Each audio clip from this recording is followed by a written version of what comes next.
ভেঙে পড়েছে উত্তর সিকিমের লাচুং সেতু, যার ফলে অর্থাৎ লাচুং সেতু ভেঙে পড়ার ফলে উত্তর সিকিমের সঙ্গে আপনারা বুঝতেই পারছেন যোগাযোগ পুরোপুরি বিচ্ছিন্ন হয়ে গিয়েছে।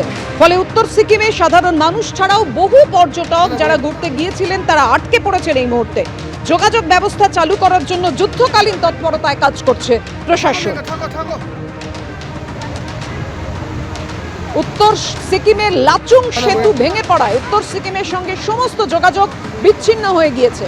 কথা বলবো, আমাদের সঙ্গে রয়েছেন আমাদের প্রতিনিধি সনদ ঝা। সনদ, এই মুহূর্তে প্রশাসনের তরফ থেকে কি ব্যবস্থা নেওয়া হচ্ছে? হ্যাঁ দেখো, যে এই লাচুন 2 যে ব্রিজটি সকালে ভেঙে পড়তে, এই ব্রিজটি লাচুনের দুটো পার্ট, একটা হচ্ছে গ্রামীণ আর একটা শহর, দুটো অংশকে জুড়ে ছিল এবং এই ব্রিজটি সকালে একেবারে ভেঙে পড়ে এবং ইতিমধ্যেই কিন্তু প্রশাসনিকভাবে তৎপরতার সঙ্গে কিন্তু এইখানে বিশেষ করে ডিফেন্স থেকে এই ব্রিজটি তৈরি করা হয়েছিল।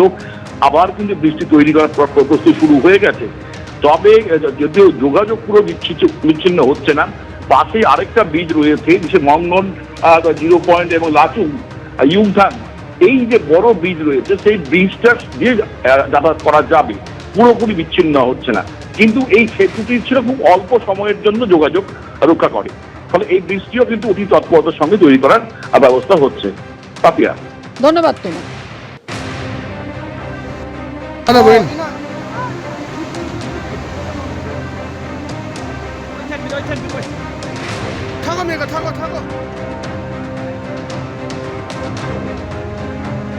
নতুন প্রজন্মকে ফেরাদ হাকিমের বার্তা কটাক্ষ করেছেন ভরতপুরের তৃণমূল বিধায়ক হুমায়ুন কবির। তিনি বলছেন ফিরহাদ হাকিম যেটা বলছেন সেটা আগে নিজে তিনি করে দেখান, এমন ভাবেই কটাক্ষ করেছেন ভরতপুরের তৃণমূল বিধায়ক। নতুন প্রজন্মের লোকেরা ওদের দেখি তো শিখবে, সেই পথ অনুসরণ করবে। আমরা দেখতে পাই না যে ফিরহাদ হাকিম আমাদের ট্রেনিং করান বা সাজেশন দেন। ফিরহাদ হাকিমকে পাল্টা আক্রমণ ভরতপুরের তৃণমূল বিধায়ক হুমায়ুন কবিরের। ফিরহাদ হাকিম বলেছিলেন তৃণমূল কংগ্রেসের প্রতিষ্ঠা দিবসে যে আজকের প্রজন্মকে জানতে হবে তৃণমূল কংগ্রেস মানে শুধু ক্ষমতায় এসে থাকা নয়। পুলিশ স্যালুট দিচ্ছে, গাড়ি নিয়ে মন্ত্রী ঘুরছে, এটা তৃণমূল কংগ্রেস নয়। তৃণমূল কংগ্রেস মানে হাজার হাজার কর্মীর আত্মত্যাগ।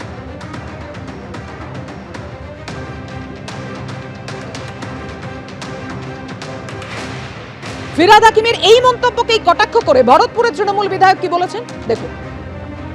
জনাব ফিরহাদ হাকিম সাহেব যে উপদেশ দিচ্ছেন, তো তিনারা আগে নিজে করে দেখান, তারপরে তো যারা নতুন প্রজন্মের লোকরা ওনাদের দেখেই তো শিখবে। ওনারা যে পথ অনুসরণ করবে সেই পথকে অনুসরণ করেই তো আগামী প্রজন্ম চলবে। কিন্তু আজকে নতুন করে জনাব ফিরহাদ হাকিম সাহেব যেসব আদেশ দিচ্ছেন, উপদেশ দিচ্ছেন, সাজেশন দিচ্ছেন, নিশ্চয়ই ওনার সাজেশন ভালো লাগছে, কিন্তু ওনাকে তো সেটাকে আগে করে দেখাতে হবে। নতুন প্রজন্ম তো সিনিয়র লিডারদের দেখে না, হ্যাঁ সেটা উনি ভালো বলতে পারবেন যে উনি করেন কি করেন না, কারণ আমরা দেখতে পাই না যে সেইভাবে জনাব ফিরহাদ হাকিম সাহেব আমাদের নিয়ে যে ট্রেনিং করানো বা কোনো সাজেশন দেওয়া বা কোনো সেমিনার করা। আপনারা শুনলেন হুমায়ুন কবির বলছেন ফিরহাদ হাকিম যে কথা বলছেন তৃণমূল কংগ্রেসের প্রতিষ্ঠা দিবসে নতুন প্রজন্মের সামনে যে তিনি তুলে ধরছেন সেটা তো আগে নিজেকে অনুসরণ করতে হবে। ফিরহাদ হাকিম ঠিক কি বলেছিলেন এবার রাখবেন।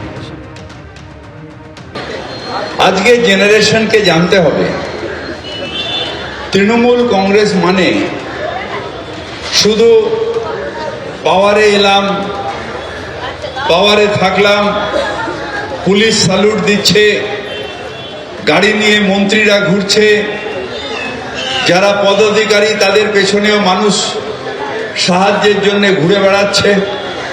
একটা তৃণমূল নেতা হাঁটলে তার পেছনে এমনিতেই 100টা মানুষ ঘুরে বেড়াচ্ছে।